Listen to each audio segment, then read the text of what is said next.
Tetap semangat dan pantang menyerah walaupun masih belajar dari rumah ya. Nah sahabat, mungkin belajar dari rumah terasa banyak cobaannya ya. Ada yang sudah mulai merasa bosan, kemudian kurang bersemangat, dan lain-lain. Tapi yang perlu sahabat tahu adalah belajar tidak hanya bisa dilakukan di sekolah, bisa juga dilakukan di rumah, ataupun di lingkungan di tempat tinggal sahabat. Tetap semangat ya sahabat. Nah, baik sahabat, hari ini kita akan belajar materi pelajaran tematik tema 2, subtema 3, muatan pelajaran bahasa Indonesia. Nah, hari ini yang kita pelajari adalah yang pertama, kita akan mengamati sebuah gambar dan tujuannya adalah supaya kita bisa menceritakan kembali apa yang ada di gambar tersebut. Yang kedua, kita akan mengamati sebuah percobaan atau pengamatan mengenai wujud benda dan tujuannya supaya kita bisa menyebutkan wujud benda apa saja yang terdapat dalam pengamatan tersebut. Yang ketiga, kita akan membaca sebuah teks, lalu tujuannya adalah kita dapat menentukan makna dari beberapa kata yang ada di teks tersebut. Nah, sebelum belajar, mari kita berdoa bersama-sama dulu ya. Sikap berdoa, adakah tanganmu? Doa sebelum belajar. Bismillahirrahmanirrahim. Raditu billahi rabbah wa bil islami dinan wa bi Muhammadin nabiyyan wa rasulah. Rabbi zidni ilma warzuqni fahma.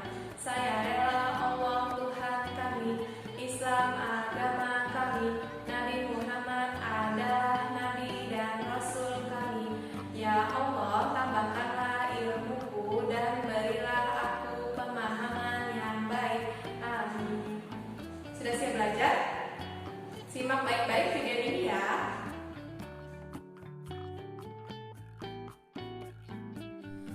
Pelajaran kita hari ini adalah tema 2 bermain di lingkunganku, subtema 3 muatan pelajaran bahasa Indonesia. Materi yang pertama, mencari informasi melalui teks atau pengamatan gambar. Ketika mengamati gambar, kita dapat menggali informasi dengan cara membuat pertanyaan. Sahabat dapat membuat pertanyaan sesuai dengan informasi yang ingin diperoleh. Saat ingin membuat pertanyaan, sahabat bisa menggunakan beberapa kata tanya di bawah ini.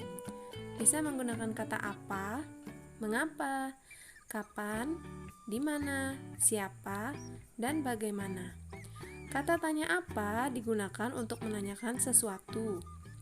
Kata tanya mengapa digunakan untuk menanyakan sebuah alasan. Kata tanya kapan digunakan untuk menanyakan waktu. Kata tanya di mana digunakan untuk menanyakan tempat. Kata tanya siapa digunakan untuk menanyakan orang. Dan terakhir, kata tanya bagaimana digunakan untuk menanyakan sebuah cara. Berikut ini contoh pertanyaan yang dapat dibuat dengan mengamati gambar. Coba sahabat perhatikan gambar di samping itu. Itu adalah gambar anak-anak sekolah dasar sedang bermain di halaman sekolah. Beberapa pertanyaan yang dapat kita buat dari mengamati gambar tersebut adalah: 1. Siapa yang sedang bermain? Yang kedua, apa saja permainan yang dimainkan anak-anak kelas 2? Yang ketiga, di mana anak-anak kelas 2 bermain? Kemudian, kapan anak-anak kelas 2 bermain? Biasanya saat istirahat ya. Dan terakhir, bagaimana anak-anak bermain bola? Nah, sahabat, itu tadi adalah contoh pertanyaan yang dapat dibuat dengan mengamati gambar. Lanjut ke materi selanjutnya, menuliskan cerita berdasarkan pengamatan gambar. Kita dapat menuliskan cerita berdasarkan pengamatan gambar. Kita juga dapat menuliskan cerita dengan mengamati keadaan sekitar kita. Berikut ini adalah langkah-langkah menulis cerita berdasarkan pengamatan. Yang pertama, amatilah gambar dengan cermat, misalnya wujud benda pada gambar. Lalu, dengarkan cerita gurumu dengan seksama. Kemudian, buatlah cerita singkat berdasarkan gambar dan cerita yang sahabat dengar. Yang terakhir, jangan lupa untuk dapat menggunakan bahasa yang baik dan benar. Nah, sahabat, mari kita perhatikan video pengamatan berikut ini. Kali ini adalah ada sebuah video pengamatan membuat gelembung dari air sabun.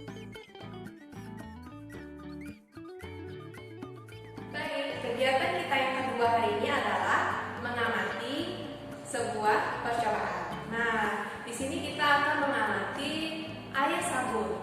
Perhatikan dulu, Ibu Heni punya beberapa barang di sini. Yang pertama ada botol. Botol ini sudah diisi dengan air. Nah, sahabat bisa lihat kalau air diisi ke dalam botol, maka bentuk air akan menyerupai botol. Benar. Nah, kemudian selain botol, Ibu ini juga punya benda berupa gelas. Dan yang terakhir adalah Ibu ini punya benda berupa mangkuk. Nah, kemudian selanjutnya ada sedotan juga. Kemudian ada sabun. Nah, sabun ini merupakan sabun batang. Kira-kira berbentuk apa ya, sahabat? Ya, benar, berbentuk padat. Nah, kemudian ada juga sabun yang berbentuk cair. Nah, kira-kira kita mau ngapain ya hari ini? Perhatikan ya. Sahabat, sebelumnya Ibu mau mengingatkan kembali materi pelajaran sebelumnya. Jika air kita taruh dalam botol, maka air akan menyerupai bentuk botol. Kemudian, jika air kita masukkan atau kita letakkan ke dalam gelas, air yang tadi di botol dan bentuknya menyerupai botol, maka akan berubah bentuknya menyerupai gelas. Tidak lagi menyerupai botol, tetapi berubah menjadi seperti bentuk gelas. Dan air yang di gelas tadi, Ibu masukkan lagi, Ibu tuang ke dalam mangkuk. Kira-kira bentuknya akan tetap seperti gelas tidak ya? Kita lihat ya. Nah, apakah bentuk air tetap seperti gelas? Tidak ya, tapi bentuk air berubah kembali menyerupai wadahnya atau dalam hal ini adalah mangkuk. Nah, dari ketiga percobaan tadi bisa disimpulkan bahwa bentuk air atau ciri-ciri air salah satunya adalah bentuknya menyerupai tempatnya. Kalau air diletakkan di dalam botol, maka bentuknya akan menyerupai botol. Air diletakkan di dalam gelas, maka bentuknya akan menyerupai gelas. Dan yang terakhir, kalau air diletakkan di dalam mangkuk, maka bentuknya akan menyerupai mangkuk. Itulah salah satu sifat benda cair, yaitu bentuknya berubah-ubah mengikuti bentuk wadahnya. Sekarang, sahabat pasti udah gak sabar ya. Baik, sekarang kita akan melakukan percobaan membuat gelembung sabun, membuat gelembung dari air sabun. Kita buka dulu sabunnya. Kali ini Ibu akan membuat air sabun dari sabun batang. Sabun batang ini bentuknya padat ya, karena bentuknya tidak berubah. Kita masukkan ke dalam air. Kita buat air sabun.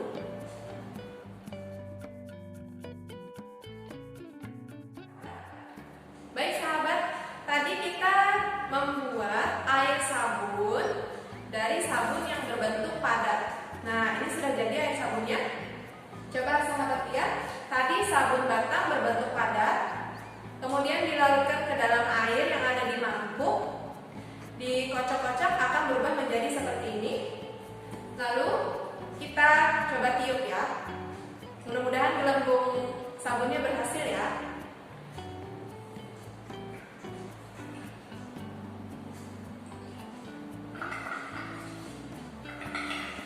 Nah, sahabat, perhatikan. Sabun batang berbentuk padat. Kemudian air berwujud cair. Nah, sabun dan air yang kita campurkan, terus lalu kita tiup, maka akan dapat menghasilkan gelembung. Gelembung sabun ini di dalamnya terdapat benda berwujud, ya benar, berwujud gas.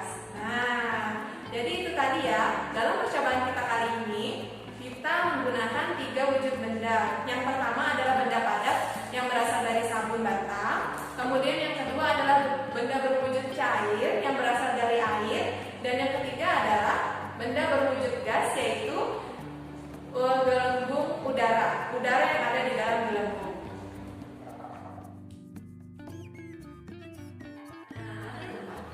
Baik, seru kan sahabat? Sahabat bisa mencobanya di rumah loh. Nah sahabat, selain memakai sabun berbentuk padat, percobaan ini juga bisa menggunakan sabun berbentuk cair. Ya, silakan kalau sahabat mau mencoba di rumah, pasti seru. Lanjut, menjelaskan makna kosakata keragaman wujud benda. Ayo ingat kembali cara menemukan makna kata. Makna kata dapat kita ketahui dengan cara bertanya kepada guru atau orang tua. Bisa juga dengan mencari di Kamus Bahasa Indonesia. Kosakata yang berkaitan dengan keragaman benda ada bermacam-macam. Misalnya, kita bisa mengamati wujud benda dan kegunaan benda. Salah satu wujud benda adalah benda padat. Padat artinya sangat penuh hingga tidak berongga. Mengidentifikasi makna kata dalam teks. Ayo kita baca teks berikut. Ana mengamati air sabun. Air sabun bisa dibuat menjadi gelembung-gelembung air. Sabun merupakan wujud benda padat. Benda padat tidak mudah menempati ruang. Air merupakan wujud benda cair. Benda cair memiliki sifat menyerupai wadahnya. Di dalam gelembung-gelembung air adalah benda gas. Jika telah melayang dalam waktu lama, maka gelembung tersebut akan pecah. Ana menjaga kebersihan saat mengamati air sabun. Nah, sahabat, itu tadi adalah teks tentang mengamati air sabun. Untuk kali ini, tugas sahabat adalah yang pertama, tuliskan makna dari kata-kata bergaris bawah di teks tadi. Kemudian, tugas yang kedua, setelah menyimak video pengamatan membuat gelembung sabun tadi, ceritakan kembali proses membuat gelembung sabun berdasarkan pengamatan sahabat dan menggunakan bahasa sahabat sendiri ya. Cukup sekian dulu. Semoga penjelasan ibu kali ini dapat dipahami dengan baik. Terima kasih. Wassalamualaikum warahmatullahi wabarakatuh.